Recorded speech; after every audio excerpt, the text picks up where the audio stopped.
सब guys, I hope you are doing well. I am Maaz. So dear students, आज हम discuss करेंगे class 12 chemistry का चैप्टर नंबर 16, जो आपकी क्लास 12 केमिस्ट्री की लास्ट यूनिट है, ऑर्गेनिक केमिस्ट्री की। ओके गाइज, तो इसके ये चैप्टर जो है आपका, इसके अंदर हम बात करते हैं केमिस्ट्री इन एवरीडे लाइफ, मतलब कि हमारा केमिस्ट्री का हमारी एवरीडे लाइफ में क्या यूज़ है। जैसा कि हमने इससे पहले बहुत सारी चीज़ों के बारे में डिस्कस किया था। उसके अंदर जो हमारा डिस्कशन चल रहा था, वो चल रहा था आपका किसके बारे में, ड्रग्स के बारे में, कि व्हाट इज़ ड्रग्स क्या है और मेडिसिन क्या है। जैसा कि हम जानते हैं, जैसे हमारे अंदर माइंड में ड्रग्स नाम सुनते हैं तो हमारा ड्रग्स ध्यान कहाँ चला आता है कि ड्रग्स क्या है, एक बुरी चीज़ है। जैसा कि आप मूवीज़ वगैरह में देखते होंगे कि ड्रग्स लेता है, ड्रग्स का धंधा करता है, इस तरह की चीज़ें हैं ना।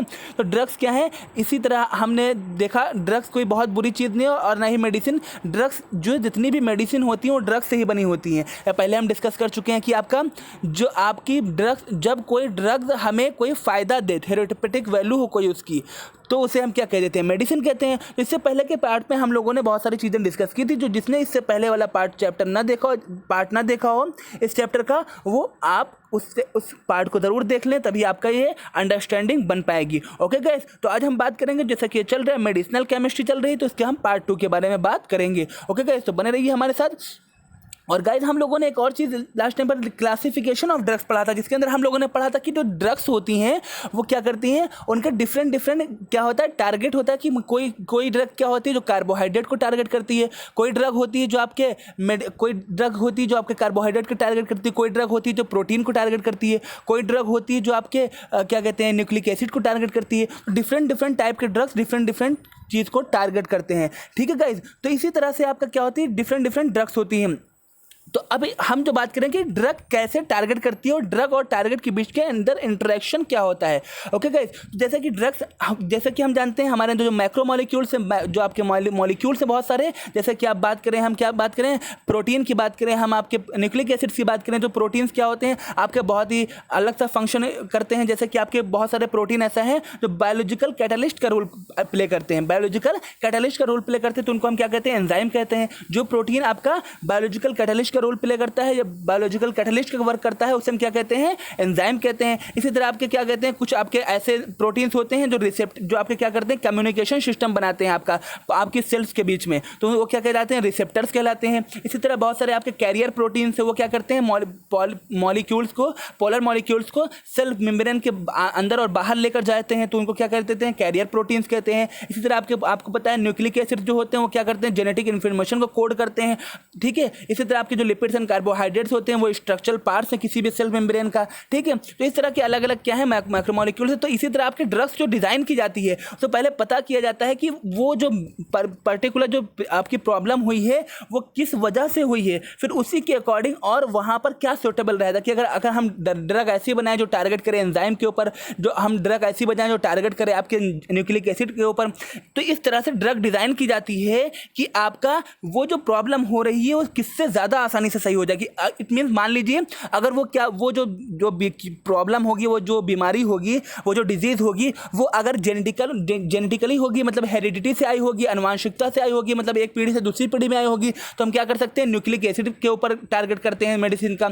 अगर मान लेते हैं वो क्या करते हैं, एंजाइम की वजह से वो रिएक्शन हो रही है, एंजाइम की वजह से वो प्रॉब्लम हो रही है, वो बीमारी हो रही है, तो हम एंजाइम को टारगेट करके वो दवा बनाते हैं। इस तरह से डिफरेंट जो है क्या करते हैं, आपका डिफरेंट मेडिसिन के डिफरेंट टारगेट्स होते हैं। ओके गाइस, तो चलिए हम इस चीज़ को डिस्कस करते हैं कि आपका एंजाइम कैसे ड्रग टारगेट को, मतलब ड्रग जो है एंजाइम को कैसे टारगेट करती है। ठीक है, तो सबसे पहले बात करते हैं कैटालिस्टिक एक्शन ऑफ एंजाइम्स की, मतलब जो एंजाइम होते हैं बायोकैटालिटिक का रोल कैसे प्ले करते हैं। जैसा कि हम जानते हैं, आप लोगों ने पहले सुना होगा कि कैटालिस्ट क्या होते हैं। तो कैटालिस्ट आप लोग बार बार सुनते होंगे कि जो कैटालिस्ट होते हैं वो क्या होते हैं, आपकी किसी भी रासायनिक रिएक्शन को बढ़ा देते हैं, उसकी स्पीड को, उसकी रेट को बढ़ा देते हैं।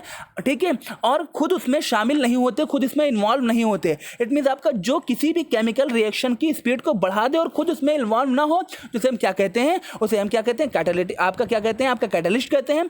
तो आपका जो एंजाइम्स होते हैं वो क्या होते हैं, बायोकैटालिस्ट होते हैं। इट मीन्स आपका जो बायोलॉजी, यानी आपका जो किसी भी जीव के अंदर कोई किसी भी आपका लिविंग थिंग्स के अंदर जो आपकी रिएक्शन चलती रहती है उनकी स्पीड को जो बढ़ा दे वो क्या कहलाता है आपका, वो बायो कैटालिस्ट कहलाता है। ओके गाइस, और जो आपको पता होगा कि जितने भी एंजाइम्स होते हैं, आपको एक डिफिनेशन, एक लाइन याद रखनी होगी मेरी, आपको हमेशा ये हेल्प करेगा कि ऑल एंजाइम्स आर प्रोटीन।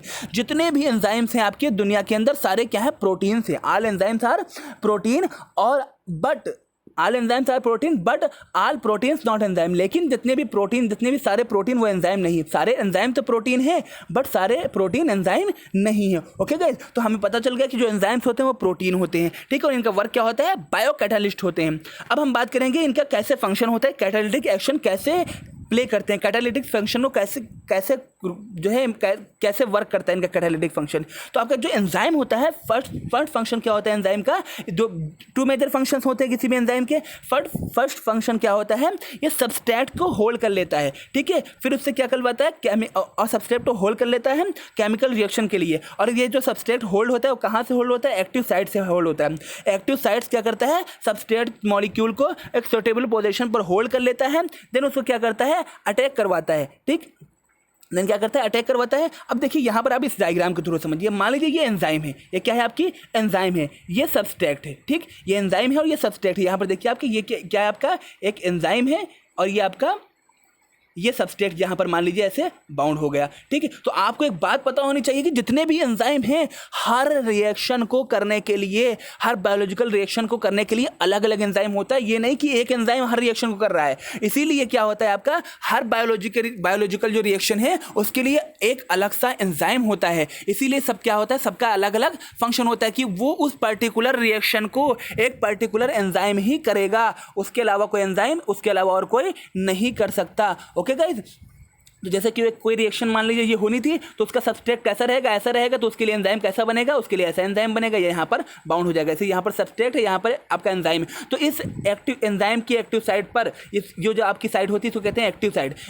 इस एंजाइम की एक्टिव साइट पर सिर्फ और सिर्फ यही सबस्ट्रेट बाइंड हो सकता है। अब जब ये सबस्ट्रेट बाइंड होगा, जब ये सबस्ट्रेट बाउंड हो जाएगा, मान लीजिए यहाँ पर ये सबस्ट्रेट बाउंड हो गया, अब ये क्या करेगा, ये रिएक्शन करवाएगा, इसको क्या करेगा, फंक्शनल ग्रुप आपका प्रोवाइड करवाएगा और एक प्रोडक्ट, एक उत्पाद बनकर यहाँ से निकल जाएगा। अब मतलब जो वर्क चाहिए था, जो चीज़ हमें चाहिए तो मिल गई। सबस्ट्रेट बाइंड किया किसके ऊपर, एक्टिव साइट के ऊपर, ठीक है। अब हमें पता है कि एंजाइम क्या है, पर्टिकुलर सबस्ट्रेट के लिए, पर्टिकुलर आपकी रिएक्शन के लिए क्या होता है, एक एंजाइम स्पेशल होता है। तो मतलब क्या, जैसा वो सबस्ट्रेट रहेगा वैसा ही एंजाइम भी उसके लिए होगा। अगर वो एंजाइम नहीं होगा तो वो सबस्ट्रेट भी वर्क नहीं करेगा। ओके गाइस, तो अब जैसे यहाँ पर ये बाउंड होगा, इसके बाद से क्या बन के आ जाएगा, एक प्रोडक्ट बन के निकल आएगा, ठीक है। तो एक्टिव साइट क्या करती है, पर्टिकुलर सबस्ट्रेट को बाउंड कर लेती है, ठीक है, फिर उसको फंक्शनल ग्रुप प्रोवाइड करवाती है और वो क्या बन जाता है, एक प्रोडक्ट बन जाता है, ठीक है। और उसके बाद क्या करता है, वो प्रोडक्ट बन जाता है, फिर वो एंजाइम फिर फ्री हो जाता है। जैसे ये प्रोडक्ट बन गया, अब एंजाइम क्या है, ये प्रोडक्ट बन के निकल गया सबस्ट्रेट, और आपका जो एंजाइम क्या हुआ, एंजाइम फिर आपका ऐसे ही फ्री है। अब दूसरा आपका फिर यही इसी का सबस्ट्रेट दूसरा आएगा, तो ये प्रोसेस चलती रहती है। फिर आएगा यहाँ पर बाउंड करेगा, फिर वो प्रोडक्ट बन के निकल जाएगा, फिर आएगा प्रोडक्ट बन के निकलता जाएगा, इस तरह की प्रोसेस होती जाएगी। तो इस तरह की चीज़ क्या करती है, एंजाइम ऐसे प्रोडक्ट ऐसे वर्क करती है। पहला क्या करता है, सबस्ट्रेट होता है, सबस्ट्रेट एक्टिव साइट पर बाउंड होता है, और फिर क्या करता है, वो एंजाइम क्या करता है, उसको क्या कर देती है,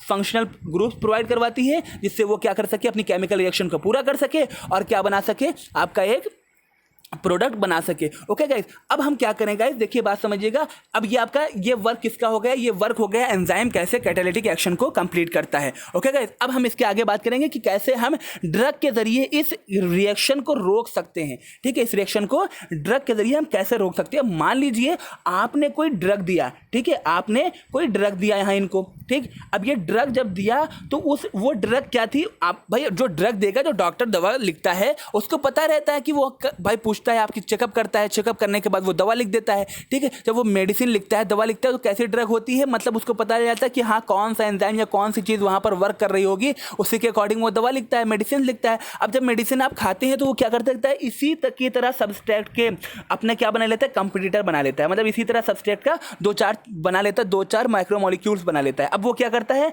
अब इससे कंपटीशन करता है इस पर्टिकुलर सबस्ट्रेट से। अब जब पर्टिकुलर सबस्ट्रेट से कंपटीशन करता है तो क्या कर देता है, वो कई सारे होते हैं, ये सबस्ट्रेट एक होता है, तो वहाँ पर पता चलता है यहाँ पर क्या बाउंड हो गया, यहाँ पर आकर बाउंड हो गया आपका क्या, दवा। आपकी जो मेडिसिन आपने खाई थी उसके जो माइक्रोमोलिक्यूल्स थे वो बाउंड हो गए। अब क्या एंजाइम ये वर्क कर पाएगा, ये एंजाइम क्या वर्क कर पाएगा जब इसके ऊपर बाउंड हो गया, सबस्ट्रेट तो बाउंड हो गया, हुआ नहीं है। जब सबस्ट्रेट बाउंड नहीं हुआ तो हमारा क्या नहीं निकलेगा, प्रोडक्ट नहीं निकलेगा। और वो दवा क्या करती है, वो मेडिसिन क्या करती है, इसके एक्टिव साइट को क्या कर देती है, क्योंकि माइक्रोमोलिक्यूल बनते तो प्रोडक्ट बनकर निकल जाते थे, लेकिन वो तो आपके मेडिसिनल मॉलिक्यूल्स हैं, वो तो प्रोडक्ट बनकर निकलेंगे नहीं। तो ये क्या करेंगे, इस एंजाइम को पूरी तरह से डिस्ट्रॉय कर देंगे, इस एंजाइम को पूरी तरह से खत्म कर देंगे। तो इस तरह से जो वर्क होता है इसको क्या करते हैं, कॉम्पिटिटिव इनहिबिटर्स कहते हैं। ठीक है गाइस, तो इसके बारे में और डिटेल से हम आगे डिस्कस करेंगे। तो हम पहले बात करते हैं जो आपका, अगर हम जो अब हमने पहले ड्रग का सिस्टम समझ लिया, आपका जो एंजाइम का और ड्रग का इंटरेक्शन था। अब हम क्या करेंगे, अब ड्रग इन्हें क्या कर सकता है, डिफरेंट टाइप से जो है आपके एंजाइम की एक्टिविटीज़ को इनहिबिट कर सकता है, रोक सकता है। क्या क्या कर सकता है, उसकी एक्टिव साइट को बाउंड कर दे, ठीक है, उसको जो है आपका जो बाइंडिंग होती है सबस्ट्रेट की, वो बाइंडिंग ना होने दे, ठीक है। इसी तरह आपका बहुत सारी चीज़ें क्या कर सकता है, इनहिबिट कर सकते हैं उन सारी चीज़ों को। तो जो ड्रग क्या करते हैं, एंजाइम की एक्टिविटी को इनहिबिट करते हैं, उन ड्रग्स को क्या करते हैं, एंजाइम इनहिबिटर्स कहते हैं। तो गाइस, तो आई होप आपको ये समझ में आया होगा। और एक चीज़ और आपको बतानी है कि जो ये आपका एक्टिव साइट पर बाउंड होता है, तो जो आपकी जो सबस्ट्रेट एक्टिव साइट पर बाउंड होता है, डिफरेंट बॉन्डिंग के थ्रू, डिफरेंट आयनिक बॉन्डिंग के थ्रू बाउंड होता है, जैसे hydrogen bonding, van der Waals interaction और डाइपोल इंट्रैक्शन के थ्रू, इन सारे इंट्रैक्शन के थ्रू क्या होता है, वो बाउंडिंग होती है। तो ये होप गाइस आपको ये लेक्चर समझ में आया होगा। इसके आगे का पार्ट हम लोग अभी और इसमें से बाकी है, तो इसके आगे का पार्ट हम आगे के लेक्चर में डिस्कस करेंगे, ओके गाइस, जिससे कि ये लेक्चर ज़्यादा लंबा ना हो पाए। तो आई होप आपको लेक्चर समझ में आया होगा। अगर चैनल को सब्सक्राइब नहीं किया तो सब्सक्राइब कर सकते हैं। Thanks for watching.